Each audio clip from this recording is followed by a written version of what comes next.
everyone. This is the Crime Cafe, and this is your podcasting source of great crime, suspense, and thriller writing. I'm your host, Debbi Mack. And before I introduce my guest, I would just like to remind you to check out the Crime Cafe link on my website, debbimack.com, DEBBIMACK.com, where you can find buy links for the Crime Cafe box set and short story anthology. It's only $1.99 for the box set and 99 cents for the anthology. And you can also subscribe to the podcast there. And now, it's a great pleasure for me to introduce my next guest, a woman who writes in the hard-boiled mystery genre, which I love, and also has an awesome female protagonist, SG Wong. Hi, SG, how are you doing today? I'm doing well, Debbie. How are you? Fine, thanks. I had the pleasure of reading your first Lola Stark novel, and Die on Your Feet. I just thought it was so such an interesting concept. Thank you. Why don't you tell us about Lola and her companion, so to speak, Aubrey? Okay.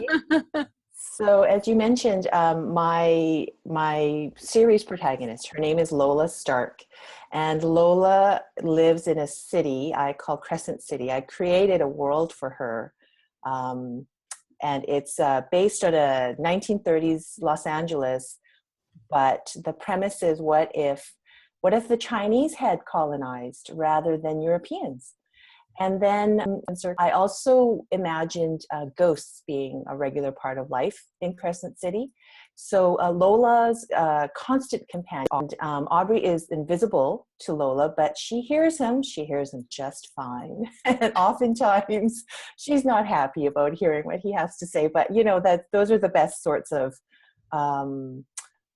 partnerships, dramatic partnerships, or when they're at odds. It's really fun to write. So Lola is she's a bit of a trust fund baby, but she's actually also a private investigator, and she chose that path because of her father, who worked at one of the studios in town. So since it's based on not a very close reading of 1930s era LA, but sort of, this Hollywood glamorized version that we all sort of have, those of us who don't actually live there. So there are movie studios, there's a movie studio system. And so Lola's father used to work as a fixer for the studios, and she's kind of gotten into that sort of problem solving career. Yeah, so that's who she is, and her companion Aubrey, yeah, her ghost. Yeah, it's really something. The first book ends in a way that's not really a cliffhanger, but really strongly suggests an interesting sequel. Yeah. That's all I'll say about that. I've actually, so far, I mean, now it's 2018, isn't it? There are 3 books out in the series so far, and I'm actually busily working on a prequel novella. It's actually a reworking. I actually had finished it back in July of 2017. And then, you know how it is, Debbie, when you've done something and it's okay, but something's not quite sitting right with you, as the writer. And so I sat with that for months, and I finally decided in December I had to rewrite the whole thing because it just was not quite working. So I have no idea when that's going to be out, but I'm working on it. Yeah. And then in terms of the continuing novel series, I have an idea to do 3 more books 4, 5, and 6, I guess it would be. Sort of like a trilogy within the larger series, because I have a really long story arc I want to explore. So that's what's on deck, I guess, as they say. Wow, that's fascinating. I realized that you had some books after the first one, and I was curious about what kind of story arc Lola had, without giving too much away, over the course of those books. Right. So for books 1, 2, and 3, So you, and thank you very much again for your lovely, kind words about book one, Die on Your Feet. So the two books after that, the second one is called In for a Pound, and the third one is called Devil Take the Hindmost. They aren't like a serial in that you can read them out of order, although to be perfectly honest, they tell me they prefer to read them in order because there's a progression to Lola's character, and especially her relationship with Aubrey, her ghost, and also her relationship with some of the other people around her family and friends. So it's three different cases entirely. I have a much, larger, longer, overreaching character arc for Lola. I have some things planned for her that will really, really test her mettle. And that, I think, is just a personal preference. I like reading stories where, especially with serious protagonists, where they are challenged. They're really put through their paces. And I like, as a reader, to see what happens. How are they going to grow? So, it makes sense, I guess. As a writer, I like to explore that on my own as well in my own art. So there's not really much to give away. Bad things happen. and then and Lola has to figure out what to do about it. That's like every book. She has her ghosts to deal with. Absolutely. Literally.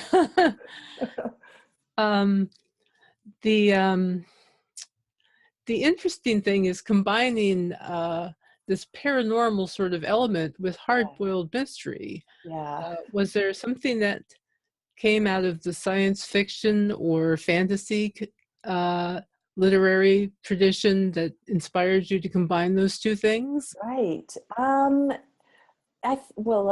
have to back up, I guess. As a child, I read a lot of fantasy, not as much science fiction. I didn't get into any science fiction until maybe after university, really. So, later in my 20s, I guess. But I loved fantasy, and I read, the classics. Of course, I read Tolkien. I read this hilarious, wonderful fantasy series of 5 books by David Eddings called The Belgariad. They've since admitted that he mostly wrote that with his wife Lee, but they, at the time, in the early 80s, they weren't crediting his wife. They were just crediting him. So it's nice to see that she can claim some of that work, because it's a really fun series. Anyway, it's a fantasy series, epic fantasy, high fantasy, but that really classic quest fantasy.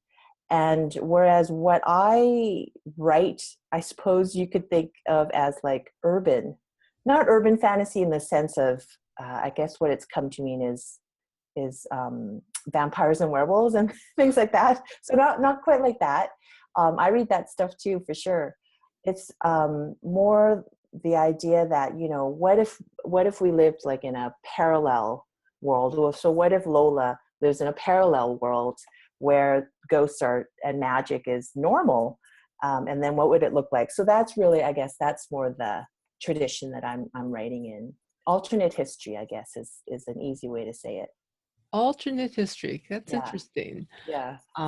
Just out of curiosity, have you ever read Death is a Lonely Business by Ray Bradbury? I have not. You should give that one a look, because he's, you know what he used to do. And that was his little foray into hard-boiled mystery. Right. And at the same time, there was an element of the fantastic to it. Right. Kind of creepy, Bradbury-esque, hard-boiled mystery. Yeah, no, I just wrote that down. Yeah, we as writers, we love book recommendations. Oh yeah. And I also have to ask if you've ever read anything by Mercedes Lambert. No, I have not. Mercedes Lambert. Yeah, she wrote, she was able to write 3 books before she died in a series about Whitney Logan, who in the 3rd book, called Ghost Town, there are elements of magical realism that come into the story, and Native American culture. And it's really interesting. It takes place in California. So, Los Angeles. And very good, very good books. Yeah, All I've three of them are. But the written that third down. one was like, started to get out there. She was getting Great. out there a little bit. Okay. So So, when was she publishing? this was back in the 90s, Hmm. think. I think it Okay. was the 90s. But I just remember that she had died not long before I really started to do anything in terms of self-publishing and all that kind of stuff. Right. And I just remember feeling like, oh, that's such a shame because her first, those three books were so wonderful. Hmm. And she also wrote under her, that was her pen name. Her birth name was Douglas Ann Munson. She wrote a Really? novel called El Nino under that name, Yeah. which was also very good. I think I think she might have been a lawyer. That was one of the things I liked about her, that she dealt with the legal system in her work. And I remember El Nino was about the juvenile justice system, which Hmm. is one of those things that really kind of concerns me a lot. I know. Right. Yeah. Okay. Yeah. So, Yeah. but anyway, you might be interested in those, Yeah. I will check that especially out. Ghost Town, because when you talk about the fantastic and everything, that book was starting to get out there into the fantastic. Yeah. Yeah. So anyway, having I know having we could spend a whole hour exchanging book recommendations, I'm sure. I know, yeah, we could talk about that sort of thing for forever. You said that Crescent City was inspired to some extent by Los Angeles. Yeah. You have the studio system and everything. Right. Um, was there any other location that played into your description of it? Because I really had a vivid sense of the place. You know, Really? Oh, well, of, thank of you. the tile joints. Kind of Yeah. like gambling casinos in a way, Yeah. almost Um, like a Vegas or Reno like really? atmosphere. Yeah. You know what? I did not have an actual location that I based that on. That was really all my take of Chinese culture. So I know from firsthand experience that gambling is a huge part of Chinese culture, very, very large part. So any city that would be, settled or found like my fictional Crescent City would have been, would definitely have involved gambling establishments everywhere, not only for residents, for people who are citizens of the city, but also for tourists, as a way to bring tourists in. It just seems like a natural thing. I've never actually thought, oh, maybe people might think it's like Las Vegas. So that's so funny that you brought that up. Now I'll have that in mind. I'll be ready the next time someone asks me. I just happened to think of that, Yeah. because that gambling aspect was in there so much. And I like the way the book touched on social issues. Thank you. That's Thank you for something that I'm noticing. always looking for in good hard-boiled mystery writing Yeah. and noir writing. Yeah. Well, I do think in a way it's inevitable if one's writing in that tradition. So by no means, I am not by any stretch of the imagination an expert on hard-boiled or noir traditions. I've done just a little bit of reading. I am a very huge fan of Raymond Chandler's Philip Marlowe series, like a huge fan. And but one of the things that I noticed, thank you. One of the things I noticed about, while reading Chandler, is you cannot avoid social issues, I think. I mean, he certainly didn't, and he made much of them, whether it was in the foreground or the background.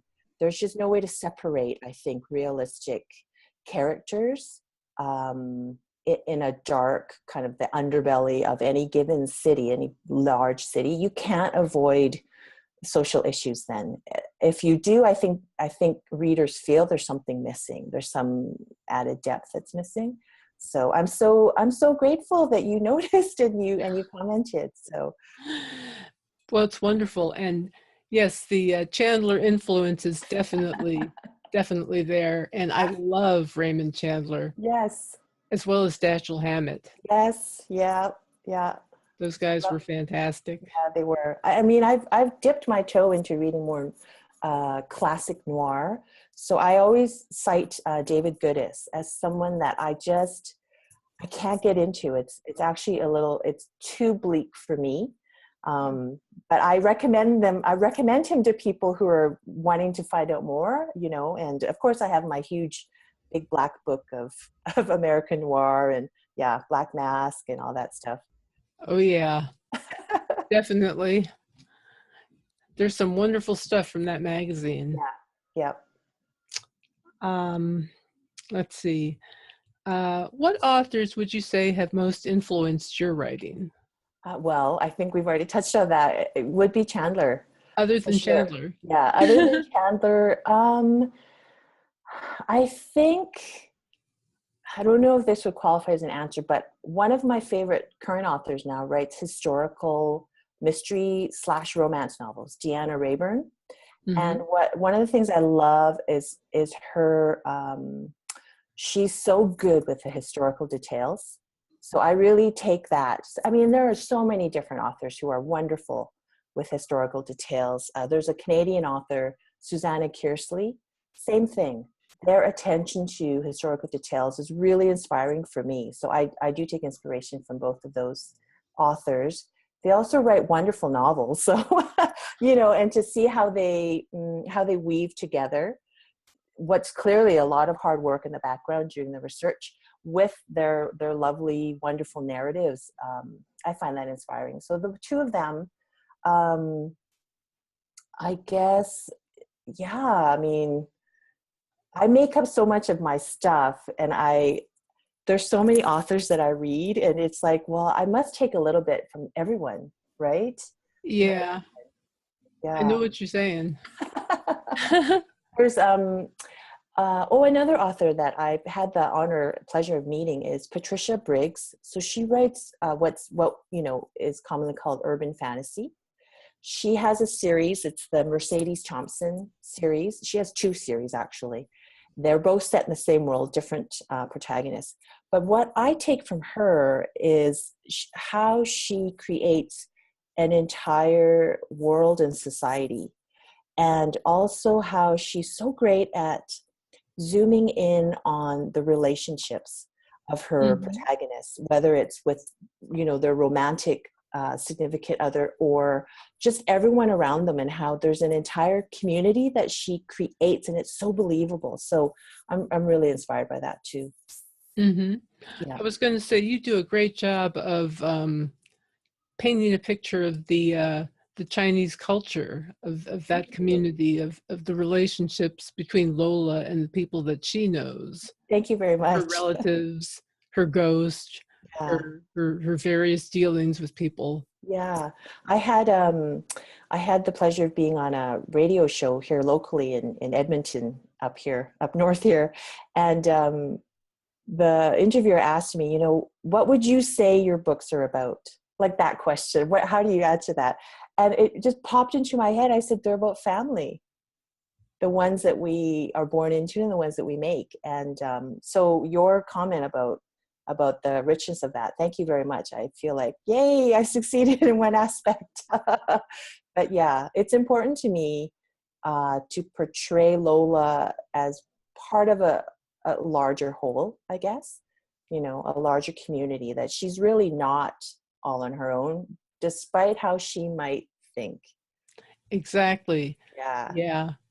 She does. She's very independently minded, but she is within a community of others who are connected to her. That's right. Whether they're alive or not. That's right.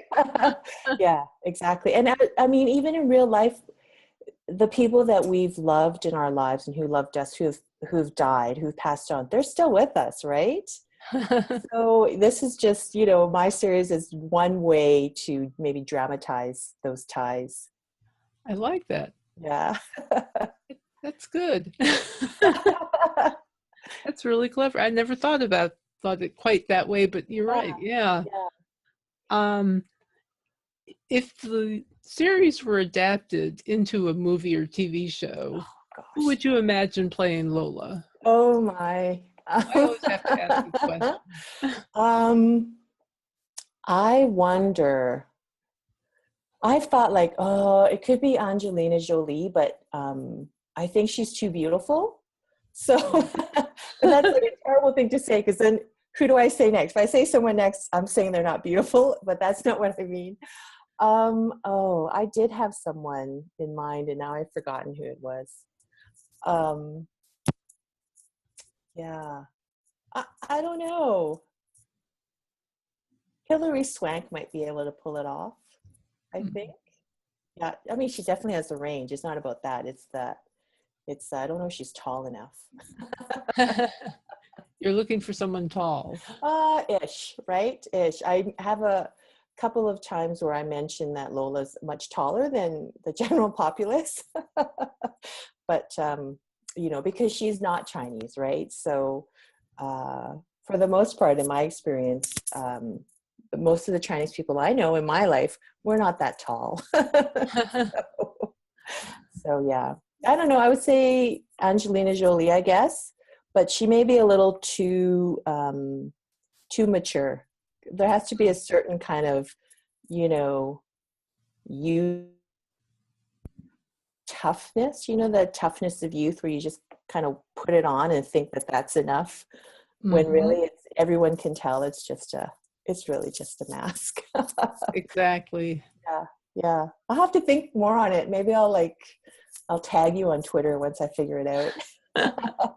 I'd be interested in knowing, yeah. Yeah. Is there anything else you'd like to add before we finish up? Oh, gosh. Well, first of all, of course, thank you so much. Thank you for spending some time with me and giving me three great book recommendations. I'm going to look into them. What else? Well, I hope the blog post I was thrilled to write as a guest post for you, I hope people will take a look at that, because it talks a little bit more about the background for Crescent City and Lola's situation. But yeah, I don't know. It's like, oh, I don't know. I want to say all the things, but there are too many things to say. But thank you. Thanks so much, Debbi.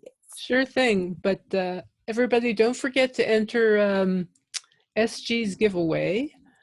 She's giving away her book, the first one, correct? Yes, actually, yeah, that's a good point. So everyone, if you